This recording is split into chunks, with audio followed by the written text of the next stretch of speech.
సందర్భంలో మా జగిత్యాల పాత్రికేయుల పక్షాన ముందుగా 17 వరకు దేశవ్యాప్తంగా ఏదైతే ప్రధానమంత్రి ఒక లేఖను పంపించడం జరిగింది. అది ఇంటింటికి 11వ తారీఖు నుంచి మేము ప్రారంభిస్తున్నాం. దాన్ని ఈరోజు కొద్దిగా ఆలస్యమైనందుకు క్షమాపణలు. మోడీ గారి నాయకత్వంలో భారతీయ జనతా పార్టీ ప్రభుత్వం, ఎన్డీఏ ప్రభుత్వం రెండోసారి గవర్నమెంట్ ఫామ్ చేశాక 1 సంవత్సరం పూర్తయింది.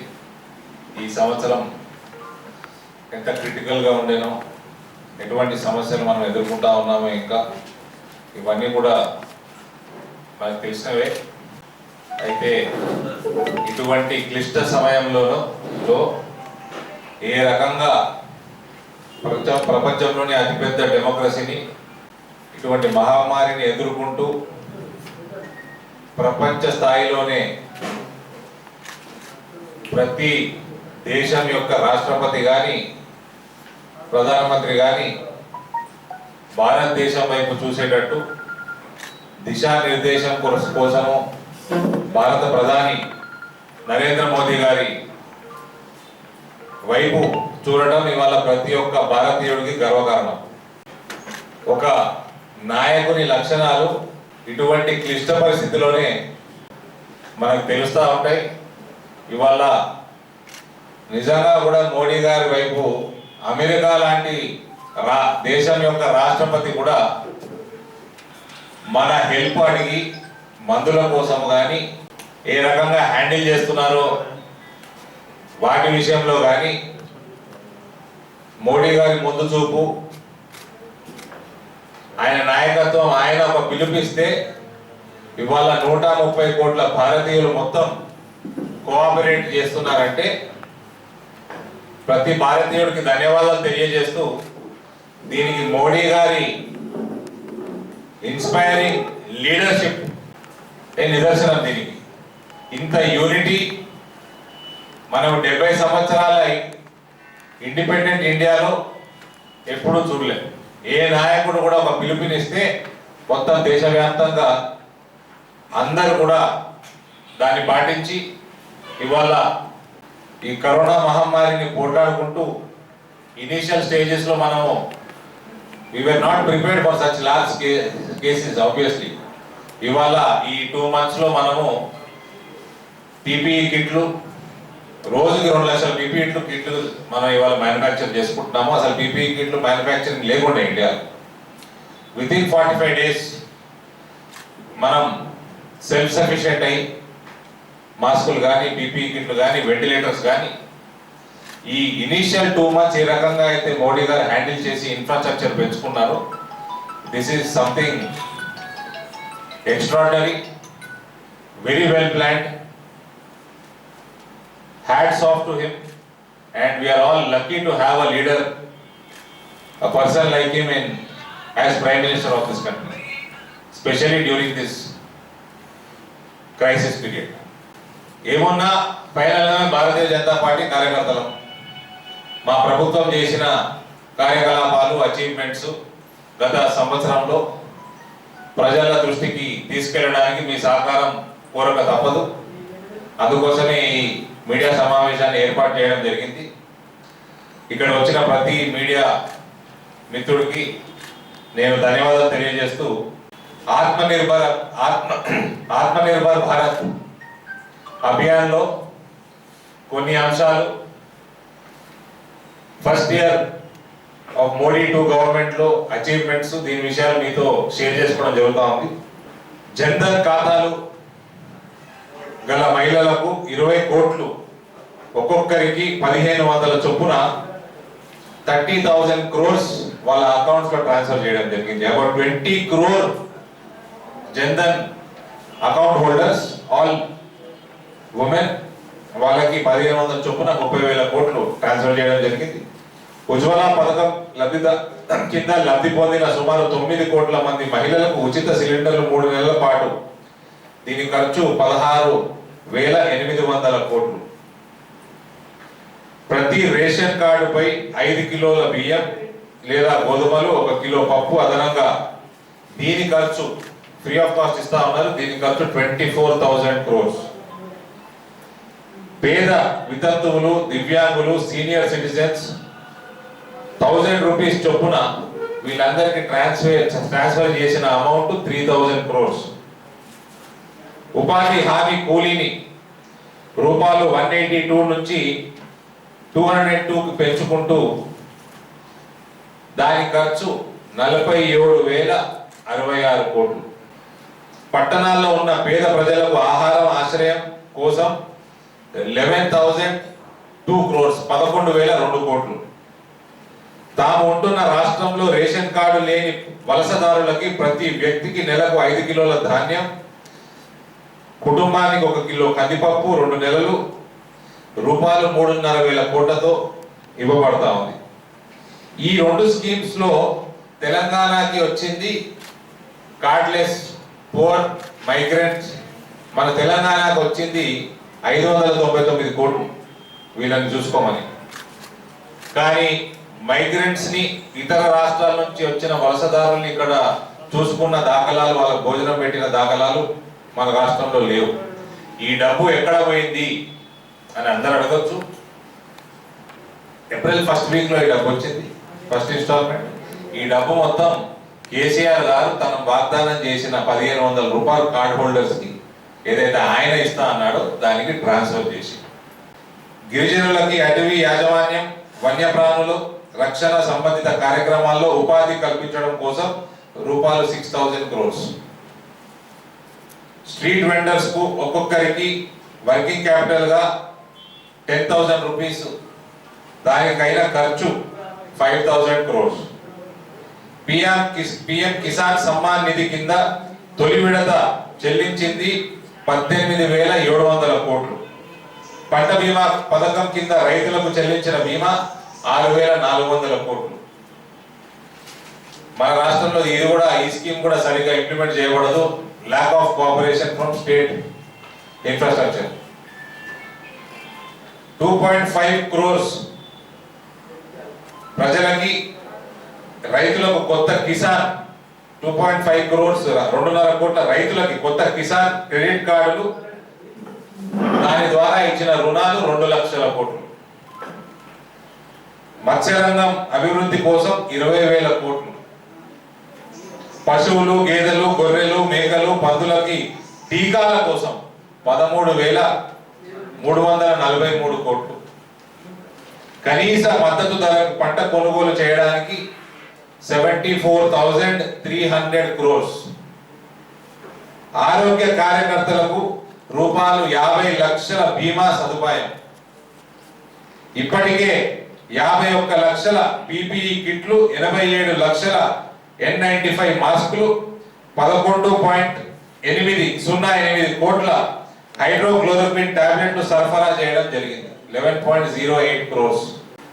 ఇదే కాకుండా మన జిల్లాలో మన్రేగా కింద బెనిఫిషరీస్ 45,000 ఉంటే ఈ సంవత్సరంలో 66,000కి పెరిగింది జగిత్యాల జిల్లాలో.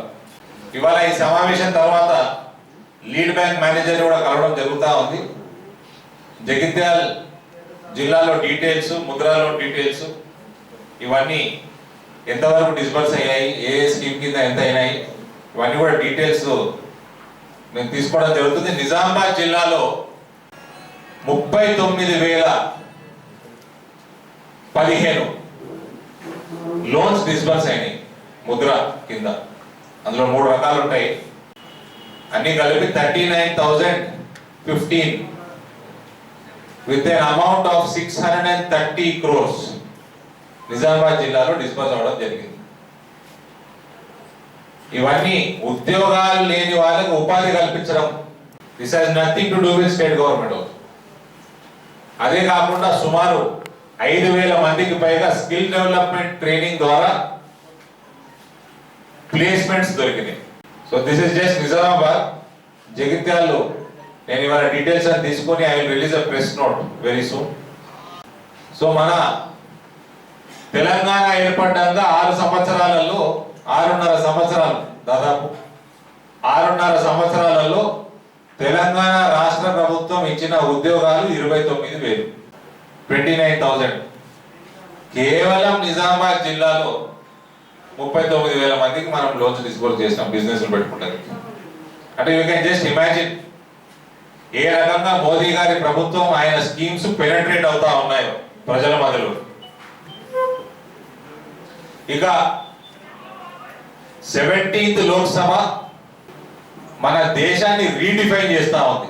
ఇప్పటి వరకు అయితే ఫస్ట్ ఇయర్ లో అచీవ్మెంట్స్ పార్లమెంట్ లో I would say redefining India.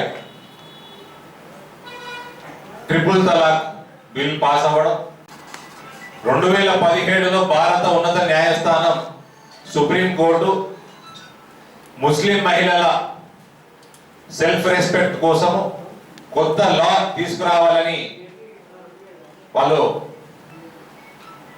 Judgement ఇచ్చినప్పుడు అప్పుడు ఈ ట్రిపుల్ తలాక్ బిల్ తేవడం జరిగింది. ఆనాడు రాజ్యసభలో మనకు మెజారిటీ లేని కారణంగా ఎన్డీఏకి అది పాస్ చేసుకోలేకపోయాము. ఈసారి మనము ఫస్ట్ సెషన్ లోనే ట్రిపుల్ తలాక్ బిల్ పాస్ చేసుకోవడం జరిగింది. ఆర్టికల్ 370(35)A ఇది ప్రతి భారతీయుడికి ఒక ఇరిటేషన్ లాగా ఉండే 70 సంవత్సరాల నుంచి. కొన్ని తరాలు దీనికి వ్యతిరేకంగా పోట్లాడి ప్రాణాలు కూడా పోయినాయి. వాళ్ళందరూ కళ నెరవేరింది. అదేదో పెద్ద అది తీసేయడం అసాధ్యం. ఈ కేసీఆర్ లాంటి నాయకులు, ఓవైసీ లాంటి దేశ ద్రోహులు, కాంగ్రెస్ నాయకులు లాంటి మూర్ఖులు అదేదో పెద్ద సమస్య, దాన్ని తీయలేమన్నాడు. ఒక ఛాయలు ఏవాటి తీసి పడేసి దానికోసం స్పెషల్లీ యువత, నాలాంటి యువత మోదీ గారికి అభిమానులుగా నిలబడిపోతాం జీవితాంతం. ప్రతి హిందూ, ప్రతి భారతీయుడి కళ, అసలు హక్కు. ఇది మన సంస్కృతి, మన సాంప్రదాయం. భారతదేశం రామ జన్మభూమి. ఇక్కడ కూడా రామ మందిరం కట్టుకోవడానికి ఎన్ని తిప్పలు పడాల్సి వచ్చిందో, ఎన్ని ప్రాణాలు కోల్పోవాల్సి వచ్చిందో, ఎంత కరసేవ చేయాల్సి వచ్చిందో, ఎన్ని రథయాత్రలు తీయాల్సి వచ్చిందో, ఇది మన కర్మ. ఈ కాంగ్రెస్ వాడు ఈ దేశానికి ఒక శాపం లాగుండే కాంగ్రెస్ పార్టీ 70 సంవత్సరాల నుంచి. ఎప్పుడు ఏదో అడ్డు, ఏదో కేసులు వేసి దాన్ని పొడిగించుడు, ఇటువంటి చిల్లర రాజకీయాలు, ఓటు బ్యాంక్ రాజకీయాలు, మస్కా పాలిష్ కొట్టుకుంటా అందుకని ఇలా కన్వర్ట్ అయిపోతా ఉంది కాంగ్రెస్ పార్టీ. రాజ్యాంగంలో ఏం రాసున్నా వాళ్ళకి సెక్యులర్ పదము డెమోక్రసీ కంటే పెద్ద కనబడుతుంది వాళ్ళకి, కాంగ్రెస్ వాళ్ళకి, ఈ టీఆర్ఎస్ వాళ్ళకి. ఈ ఓవైసీకి అయితే హైదరాబాద్ బయట మొత్తం సెక్యులరిజం కావాలి, కానీ హైదరాబాద్ లో సెక్యులరిజం అవుతుంది. వాళ్ళ పార్టీ పేరే మత పేరు ఉన్నది. దేశం మొత్తం సెక్యులరిజం కావాలి, హైదరాబాద్ లో మాత్రం అవుతుంది ఓవైసీ. ఇటువంటి థర్డ్ క్లాస్ రాజకీయాలు చేసి ప్రతి హిందువుని మనసును నొప్పించిన ఘనత కాంగ్రెస్ పార్టీ. ఇవాళ ఆ కళ కూడా నెరవేరింది. కోర్టు డైరెక్షన్ మేరకు ట్రస్టును ఫామ్ చేసి రామ మందిర నిర్మాణం మొదలైంది. ఈ దేశాన్ని 3 ముక్కలు చేసిన పాపం కాంగ్రెస్ పార్టీ.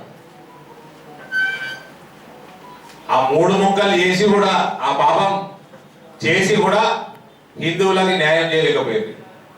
పాకిస్తాన్, బంగ్లాదేశ్, ఆఫ్ఘనిస్తాన్ లో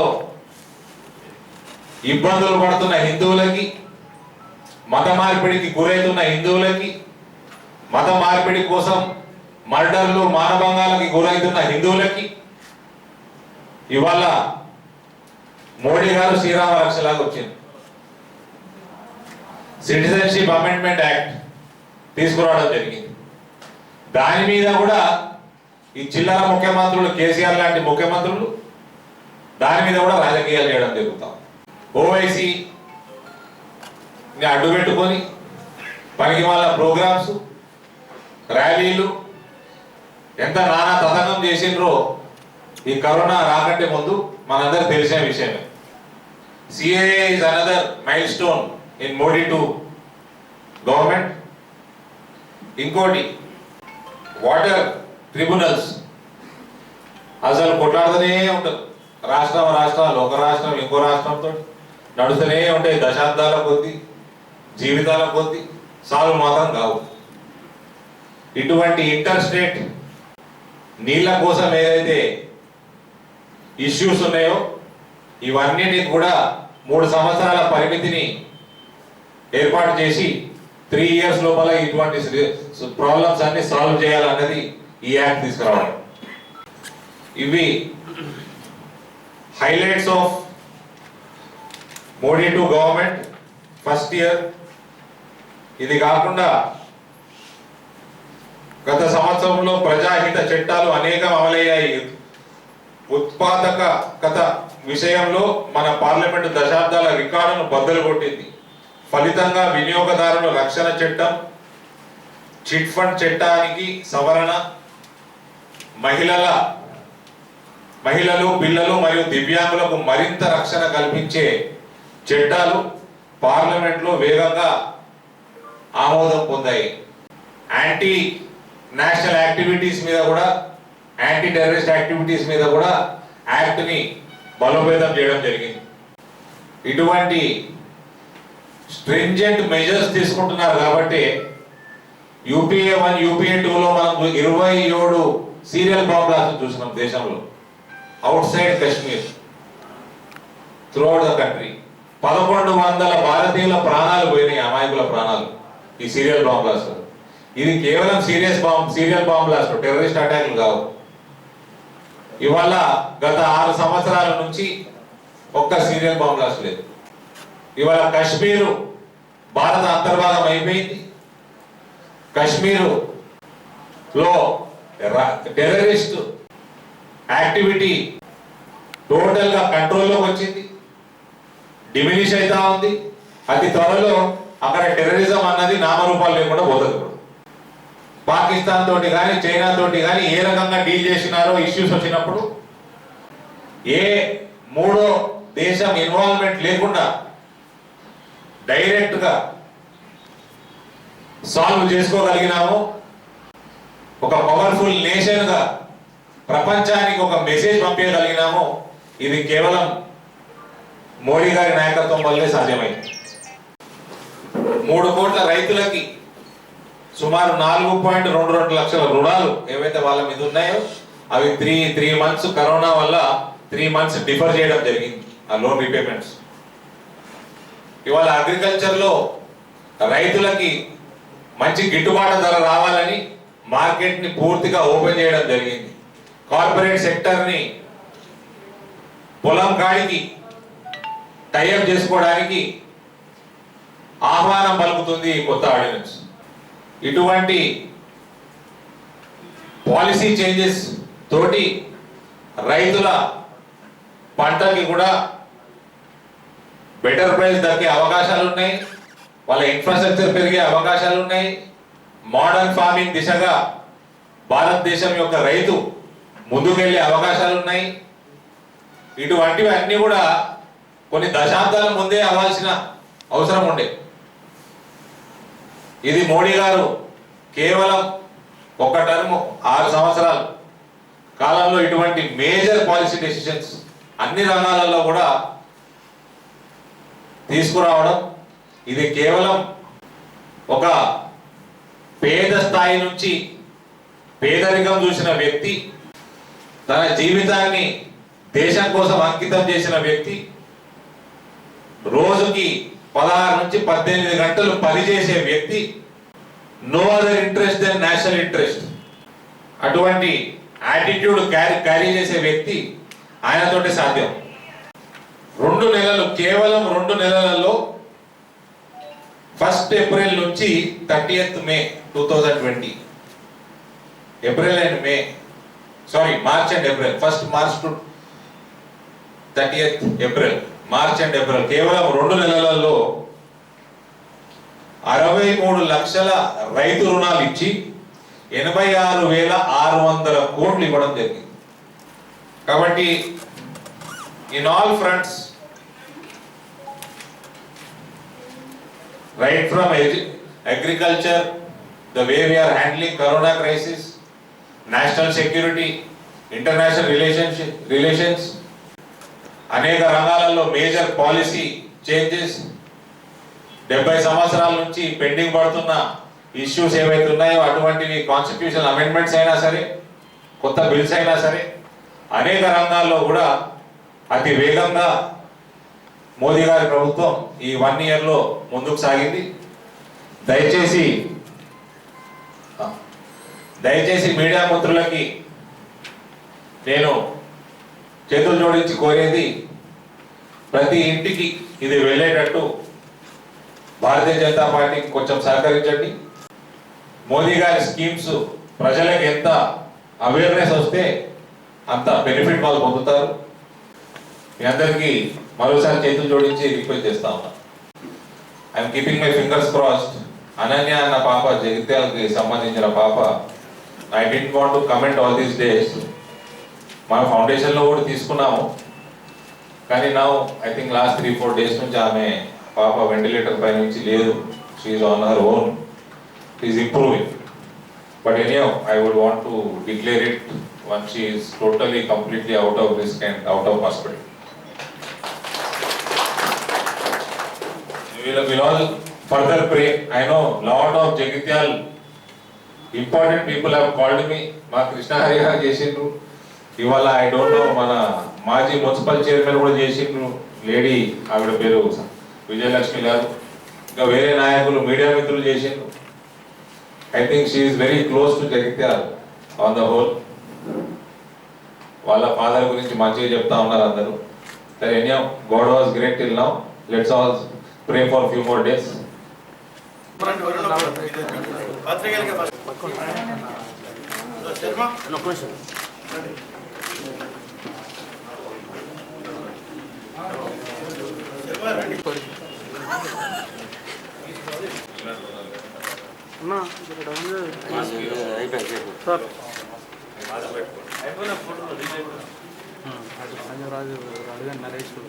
Thank you.